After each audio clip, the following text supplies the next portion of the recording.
Nevertheless, we shall now proceed to labor the point with... The history of communication. Man's first communication with man was made, naturally enough, through the medium of the human voice. For instance... Hi, Fred. Hello. But this was only practicable at close quarters. For long-distance communications, man developed this method. Hey! Fred! Centuries pass, and then...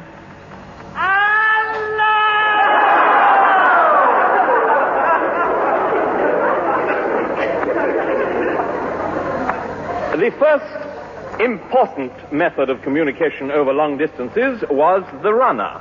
The most famous of these messengers was the Greek Goonicus, who ran 300 miles to Athens, bringing news of a great victory.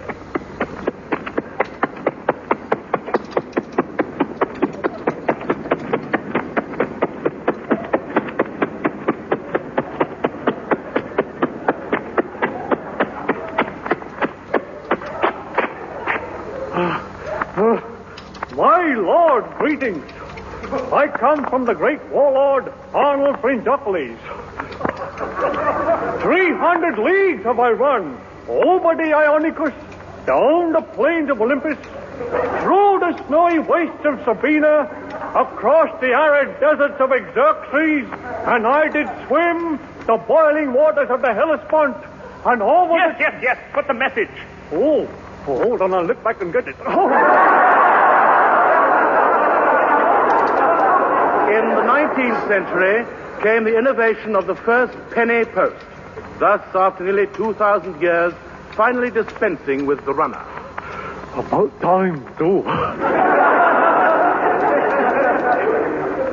The first stamps issued for the penny post were only very weakly adhesive, and so a new issue was made. Letter for you, Di. Thank you. Hey, looks like this new glue is too strong. Why, boy? There's somebody's tongue underneath the stamp. At first, the average Briton did not take to the penny post, as it was very infrequent. Oh, dear. I haven't heard a word since John left. Why not? He took my ear trumpet. But after a time, the post became universal, and deliveries were made to the most outlandish spots. Such a place was the lonely isle of Lurgy, where only one family lived. To reach their house, the postman had to row 3 miles across the Straits of Lurgy, then proceed on muleback up the rugged mountainside, and finally tramp for 8 miles across the plateau, until... Mrs. June? Yes? Nothing for you today.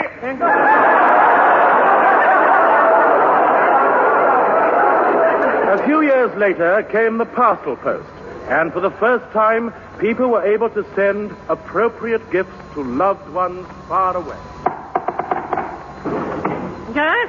Parcel for you, Mrs. Smith, from your son-in-law. From him? Parcel. That's good for nothing. I wonder what he sent me.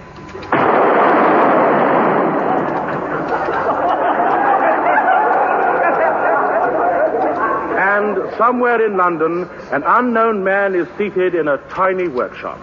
Before him on the table, almost completed, is the greatest invention of them all, the wireless set.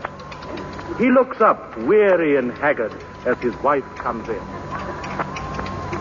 Darling, you'll kill yourself working like this.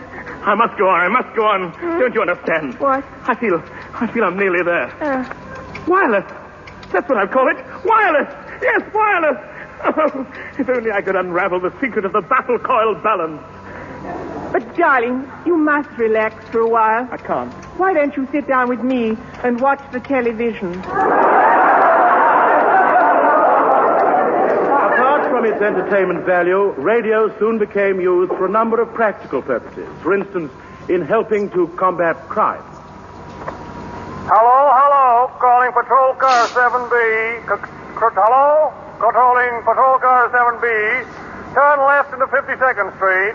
Turn left into 52nd Street. Out. Calling Patrol Car X2. Turn right into 52nd Street. Turn right into 52nd Street.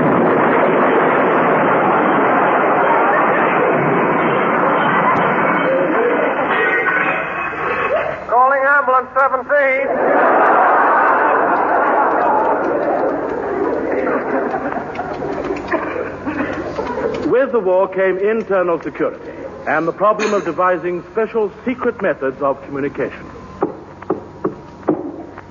Elmer. Elmer. Yeah? You can come out now, honey. He's gone to work. And so we come to modern times, when our system of communications is well nigh perfect. When, if you wish to be heard by a person hundreds or even thousands of miles away, you merely lift up your phone and say,